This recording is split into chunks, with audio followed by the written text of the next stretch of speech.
Hey everybody, it's Atheist for the Cause here, and I just wanted to do a really quick video on some bullshit I saw. So, how to be alone forever, step 1. But Laura Southern tweeted this Tinder profile. It's kind of funny.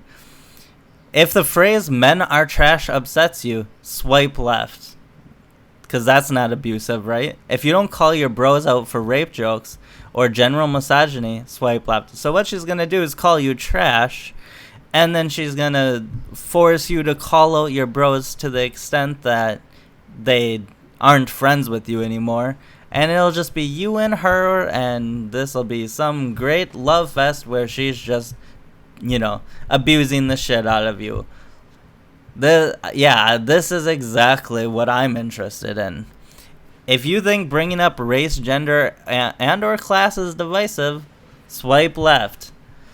This shows the Marxist feminism in her, and it's pretty funny because it's like, if you believe in facts, swipe left. Race, dividing people into groups is inherently divisive by definition. Now you can say it's, not divisive in a negative manner, but it's certainly divisive. If you think pleasing a fictional sky monster is justification for not letting humans into a country, swipe left.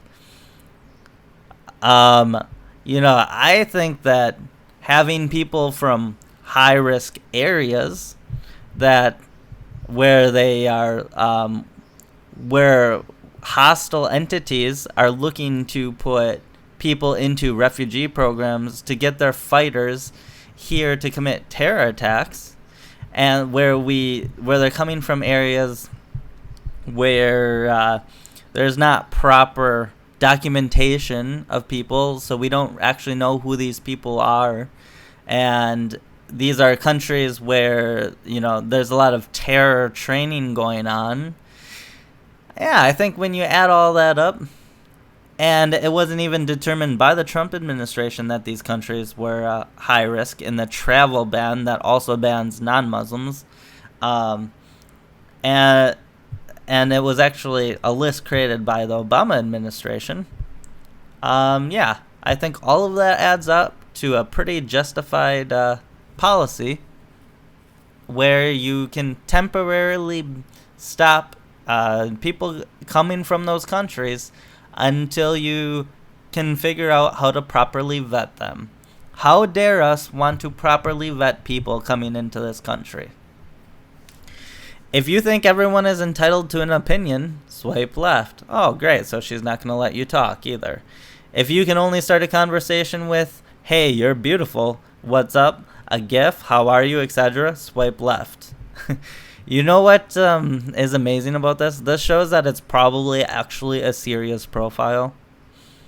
But that's the, online dating that where women tend to put very little into their profiles and then expect men to come up with some really creative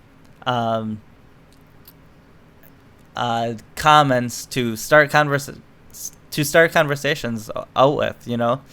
It's just kind of funny. It's like, why don't you come up with something creative and message somebody? But no, you're just gonna sit there and not only that, but you're gonna ignore men who aren't creative enough for you. Whatever. That's why you're gonna be single and alone forever, like Lauren Southern states accurately. And if you want, by the way, there's this Huffington Post article from 2015. You may want to look over. I'm not going to go over the whole thing, but what happened when this woman included feminists on her Tinder profile. No matter which way you swipe, misogyny comes from all angles on Tinder. Yeah, like this. Except it's misandry, not misogyny. The Instagram account Feminist Tinder is bringing these dudes into the limelight by highlighting the sexist messages one woman received when she put feminist in her Tinder profile.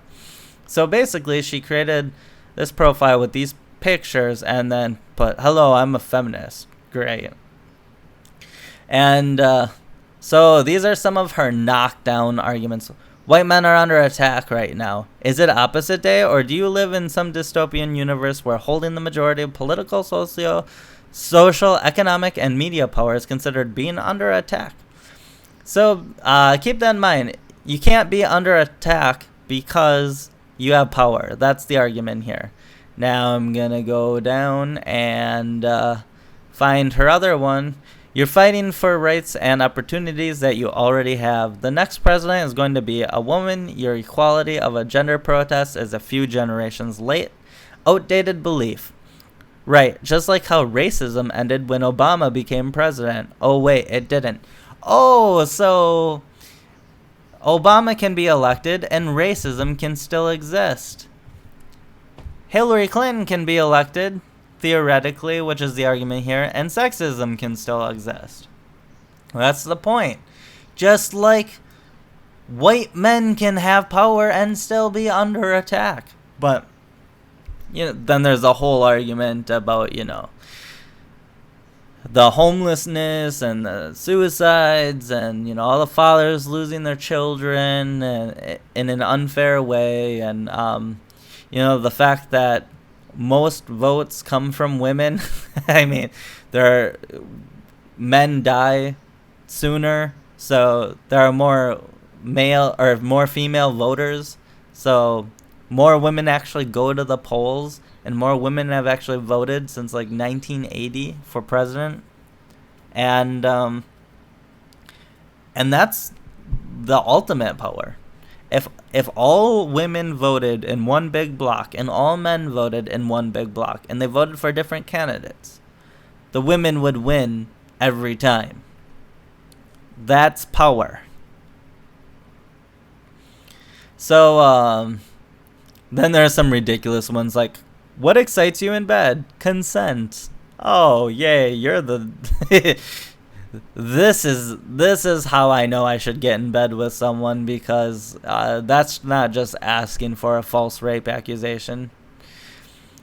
Why are you if you feel the need to say this, or if your partner does, you're in big trouble. If your partner Why are you on Tinder if you're a feminist? Why are you suggesting that casual sex and respect for women are mutually exclusive? How does it... I mean, it's like she's forcing her political ideology here.